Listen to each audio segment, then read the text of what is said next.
Pemirsa, apa kabar? Saya Maidin Hindrawan membawakan Warta Berita PTS. Taiwan menerima kelompok pertama sebanyak 117.000 dosis vaksin COVID-19 AstraZeneca pada tanggal 3. Vaksinasi tahap pertama akan diprioritaskan untuk tenaga medis berisiko tinggi, namun penderita reaksi alergi berat diusulkan untuk mengundurkan waktu penyuntikan. Kelompok pertama vaksin COVID-19 AstraZeneca untuk Taiwan tanggal 3 pagi tiba di Bandara Taoyuan melalui pesawat Korean Air. Usai melewati pengurusan dokumen, peti kemas berpendingin RKN penyimpan vaksin segera diantar ke pusat logistik di bawah pengawalan polisi. Berdasarkan daftar prioritas vaksinasi yang diumumkan, penyuntikan 117 ribuan dosis ini akan diberikan kepada petugas medis di garis terdepan, yang dengan tingkat risiko tertinggi 50 ribu orang, tertinggi kedua 127 ribu orang. 先开放直接照顾含采检 COVID-19 确诊或疑似个案的第一线的工作人员，先开放起。然后接下来是非直接照顾COVID-19 确诊疑似个案的第一线。 Vaksinasi AstraZeneca yang dilaksanakan atas keinginan pribadi di Taiwan butuh 2 kali suntikan. 22 hari usai suntikan pertama, tingkat perlindungan mencapai 71%. Usai suntikan kedua, 12 pekan kemudian tingkatnya bisa sampai 81%.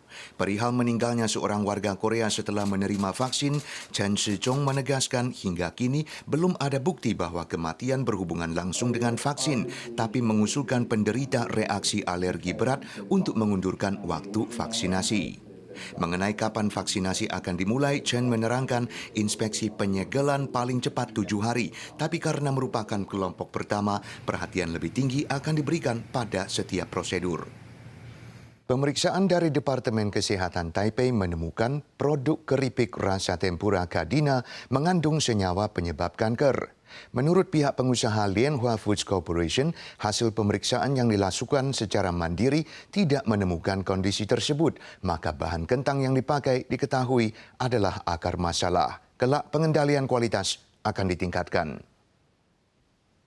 Keripik rasa tempura Kadina terdeteksi mengandung akrilamida dengan proporsi melampaui rekomendasi MOHW. 13 produk bersangkutan telah diturunkan oleh pihak pengusaha. Akrilamida bukan aditif ilegal, melainkan zat yang terbentuk saat makanan digoreng atau dipanggang. Kendati demikian, Departemen Kesehatan Taipei tetap meminta pengusaha memperbaiki kondisi kandungan ekspresif. Menurut keterangan pengusaha, kondisi tersebut adalah akibat taraf kematangan berlainan dari bahan kentang yang dipakai. Pengusaha berjanji menguatkan pengendalian kualitas dan untuk sekarang akan menangani pengembalian produk.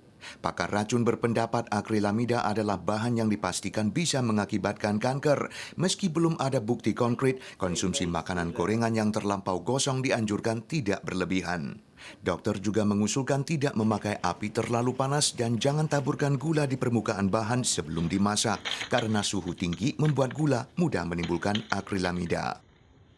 Akibat pergerakan sistem awan Tiongkok Selatan ke arah timur, cuaca di Taiwan menjadi lebih hangat pada tanggal 4 dan kabut tebal pun muncul di Linkou di New Taipei dan Qingquankang di Taichung.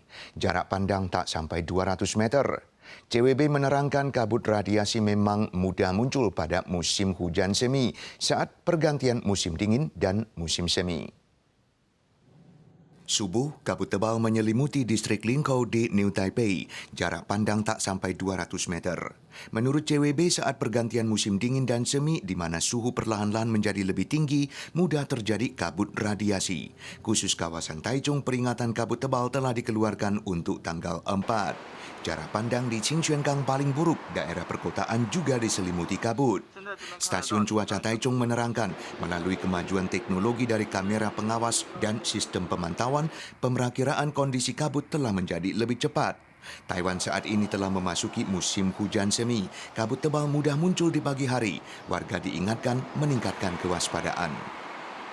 Pemirsa sekalian, sekian Warta Berita PTS. Berikutnya mari kita saksikan badak di Australia. Sua lagi pekan depan.